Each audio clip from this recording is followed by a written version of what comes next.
जय शिवराय मित्रांनो, MHB मराठी न्यूजमध्ये तुमचं मनापासून स्वागत.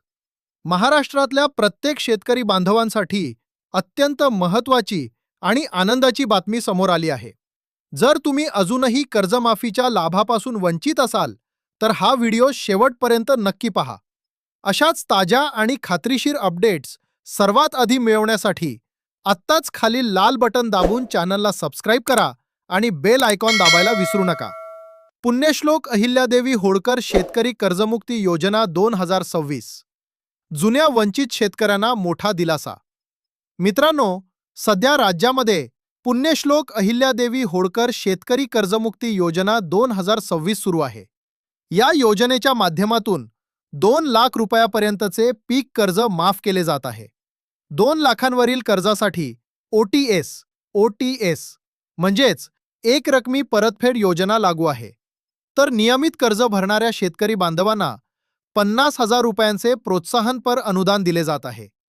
या योजनेत प्रामुख्याने 1 एप्रिल 2017 नंतरच्या कर्जांचा समावेश करण्यात आला होता, ज्यामुळे 2017 पूर्वीचे शेतकरी चिंतेत होते. मात्र मुख्यमंत्र्यांनी यापूर्वीची सर्व थकीत कर्जेसुद्धा कोणत्याही अटींशिवाय या कर्जमाफीत समाविष्ट करण्याचे आश्वासन दिले होते. नेमकं काय आहे बॅकग्राऊंड? 2017च्या छत्रपती शिवाजी महाराज शेतकरी सन्मान योजनेअंतर्गत जवळपास 50,06,000 शेतकरी पात्र ठरले होते. त्यापैकी 44 लाख शेतकऱ्यांना लाभ मिळाला, पण 6,56,000 पात्र शेतकरी कर्जमाफीपासून वंचित राहिले होते. त्यानंतर 2019 मध्ये नवीन योजना आली, पण या वंचित शेतकऱ्यांचा प्रश्न प्रलंबितच राहिला.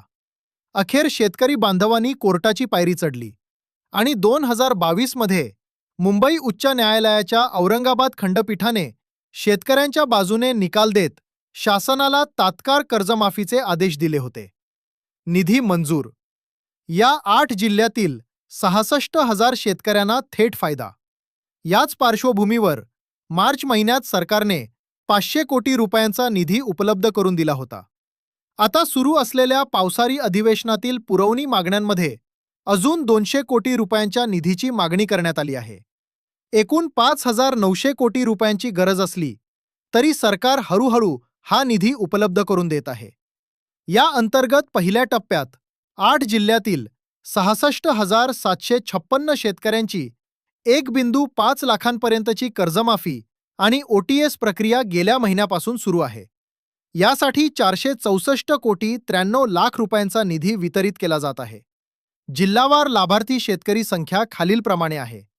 जिल्हा लाभार्थी शेतकरी संख्या: नाशिक 21,547, वर्धा 11,816, नागपूर 10,146, बुलढाणा 10,123, धुळे व Nandurbar 4,060, Jalna 3,347, Nanded 3,127, Dharashiv 2,59,022.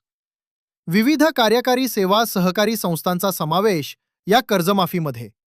Bank of India, central bank of India, Maharashtra Gramin bank आणि स्टेट बँक ऑफ इंडियाच्या अंतर्गत येणाऱ्या 22 विविध कार्यकारी सोसायट्यांचा संस्थांचा देखील समावेश करण्यात आला आहे.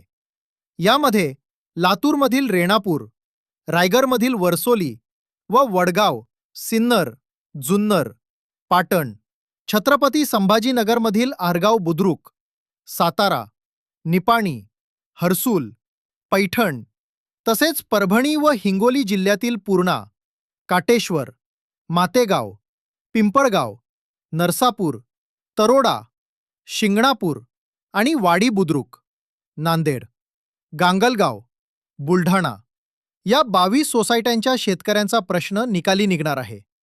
जुलै महिन्यात खात्यावर पैसे जमा होणार. मित्रांनो, आता जो नवीन 200 कोटींचा निधी मंजूर झाला आहे, त्याचे वाटप जुलै महिन्यामध्ये थेट सुरू होणार आहे. उर्वरित सर्व वंचित शेतकऱ्यांना आता थेट पुण्यश्लोक अहिल्यादेवी होळकर शेतकरी कर्जमुक्ती योजनेमध्ये समाविष्ट करून घेतले जाणार असून लवकरच याचा अंतिम GR निघणार आहे. तर शेतकरी बांधवांनो, या महत्त्वपूर्ण निर्णयाबद्दल तुमचं काय मत आहे? तुमच्या भागात कर्जमाफीची प्रक्रिया सुरू झाली आहे का? आम्हाला कमेंट करून नक्की सांगा. ही माहिती अत्यंत महत्त्वाची आहे. त्यामुळे तुमच्या सर्व शेतकरी मित्रांपर्यंत व्हॉट्सॲप ग्रुपवर हा व्हिडिओ लाईक आणि शेअर नक्की करा. अशाच शेतकरी हिताच्या आणि ताज्या बातम्यांसाठी तुमच्या हक्काच्या MHB मराठी न्यूजला आत्ताच सबस्क्राईब करा. जय महाराष्ट्र, जय शिवराय.